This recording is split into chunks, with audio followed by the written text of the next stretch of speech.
Hi అండి. ఇవాళ వెరైటీగా కాలీఫ్లవర్ కూర మీకు చేసి చూపిస్తున్నాను.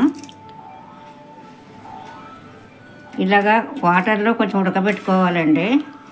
మరీ మెత్తగా కాకుండా కొంచెం ఉడకనట్టుగా పెట్టుకోవాలి. పసుపు ఉప్పు వేసేసి ఉడకబెట్టుకోవాలి. అప్పుడు ఈ వాటర్ తీసేయాలి. మిక్సీ జార్ తీసుకుని మనకు తగినంత కారం వేసుకోవాలి. నువ్వుపప్పు, 2 స్పూన్లు ధనియాలు, 1 స్పూను జీలకర్ర, 4 వెల్లుల్లి రేఖలు. ఇది బాగా మిక్సీ పట్టుకోవాలండి, పౌడర్ లాగా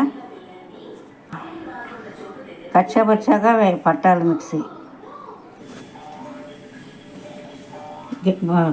స్టవ్ వెలిగించుకుని బాండీ పెట్టుకొని మనకు తగినంత ఆయిల్ వేసుకోవాలి.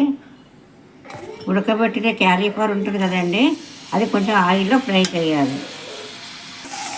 ఇలా బాగా గోల్డ్ కలర్ వచ్చాక వేయించుకున్నాం కదండి, ఇప్పుడు ఒక ప్లేట్లోకి తీసేసుకోవాలి. అదే మూకుడులో ఆయిల్ వేసుకోవాలి.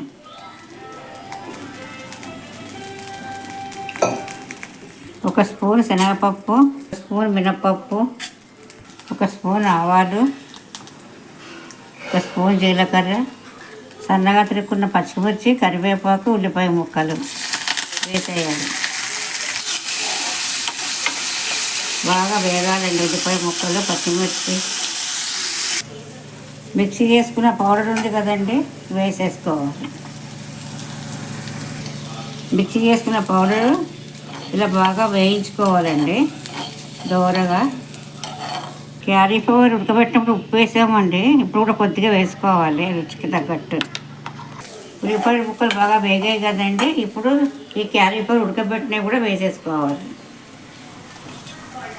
వెరైటీ క్యాలీఫ్లవర్ రెడీ అండి. చాలా చాలా బాగుంటుంది, మీరు కూడా ట్రై చేయండి. బాయ్.